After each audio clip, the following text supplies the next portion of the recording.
नमस्कार, India news Bihar Jharkhand में आप सभी का स्वागत है और मैं हूं आपके साथ जानिसार खान। देखिए, आज के समय में कहीं ना कहीं आम जनता काफी महंगाई से त्रस्त है, लेकिन आपको बता दें कि बिहार से एक बड़ी खबर इस समय सामने आई है और वो ये है कि बिहार में जो राज्य कर्मचारी हैं और पेंशनर हैं उनके डीए में बढ़ोतरी की गई है। और वो ऐसे की गई है कि आज नीतीश कुमार के कैबिनेट की बैठक हुई थी, जिसमें नीतीश कुमार खुद अध्यक्षता कर रहे थे मंत्रिपरिषद की बैठक की, और इसमें कुल 38 एजेंडों पर मुहर लगी है, जिसमें ये डीए बढ़ाया गया है। यानी कि कर्मचारियों का जो डीए मिलता था, जो कि 50% होता था, वो बढ़ा करके अब 53% कर दिया गया है। और इसके साथ ही जो पेंशनर हैं, राज्य सरकार के द्वारा जिन्हें पेंशन मिलता है, उनकी भी डीए बढ़ा दी गई है और उनके भी डीए बढ़ा करके 53% कर दिए गए हैं। यानी कि जो पहले 50% डीए मिलता था, वो अब बढ़ करके 53% आएगा।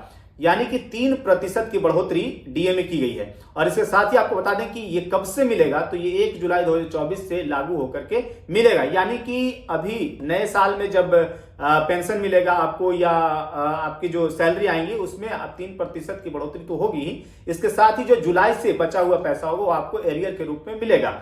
और कई अहम एजेंडों पर मुहर लगी है, जिसमें हम कुछ अहम बिंदु पर आपको बता देंगे कि कौन कौन से जो अहम बिंदु हैं जिन पर मुहर लगी है। यानी कि आपको बताएं कि कैबिनेट की बैठक में मुख्यमंत्री जो है गृह स्थल कर सहायता योजना 2024 को मंजूरी मिली है। ये एक योजना की नई योजना की शुरुआत है। इसके अलावा इस बात पर भी सहमति बन गई है कि भूमिहीनों को न्यूनतम 3 डिसमिल जमीन देने के लिए सरकार 1 लाख रुपए देगी। यानी कि सरकार वैसे जरूरतमंद लोगों को 3 डिसमिल जमीन लेने के लिए 1 लाख रुपया देगी। उसके साथ ही पटना शहर में ट्रैफिक व्यवस्था दुरुस्त करने के लिए 153 नए पदों की मंजूरी भी दी गई है। इसमें 3 डीएसपी, 3 इंस्पेक्टर, 3 दारोगा और 18 जमादार के पद शामिल हैं।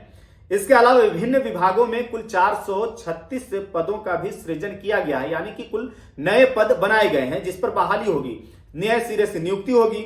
वहीं मुख्यमंत्री ग्रामीण सड़क उन्नयन योजना के तहत एक नए अव्यय के रूप में ग्रामीण सड़क सुदृढ़ीकरण एवं प्रबंधन कार्यक्रम लागू होगा।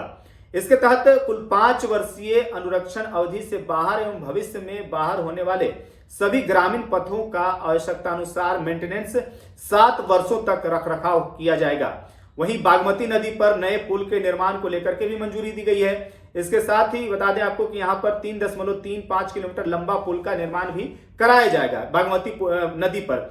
NH 57 हथौड़ी अतरार औराई पथ को मंजूरी भी दी गई है, जिसको बनाया जाएगा। और ये कुल मंजूरियां हैं। इसके साथ ही आपको बता दें कि पटना में मेट्रो की परियोजना वो चल रही है, जिसमें 115 करोड़ रुपए खर्च किए जाएंगे। और भी कई जो है कि बिंदुओं पर मुहर लगी है। हालांकि जो मुख्य बिंदु थे वो हमने आपको बता दिए हैं। और इस बार अब नए साल पर नए कर्मचारियों को हो या फिर जो पुराने कर्मचारी हैं, उनकी नई सैलरी जब आएगी तो उसमें 50% से बढ़कर के 53% कुल डीए मिलेगा। और पेंशनर को भी 3% की बढ़ोतरी के साथ उनके पेंशन आएंगे अब, और उन्हें अरियर मिलने जा रहा है। तो आपकी इस पर क्या राय है? क्योंकि हर साल नीतीश सरकार के द्वारा या हर राज्य में कहीं ना कहीं महंगाई भत्ता को बढ़ाया जाता है। उसी के सिलसिले में आज नीतीश कैबिनेट ने बैठक की थी और यहां पर 3% डीए बढ़ाया गया है। डीए पर इसलिए फोकस दिया जा रहा है क्योंकि कहीं ना कहीं ये महंगाई जिस तरीके से बढ़ रहा है, उसके आधार पर ही कहीं ना कहीं कर्मचारियों की महंगाई भत्ता बढ़ाई जाती है।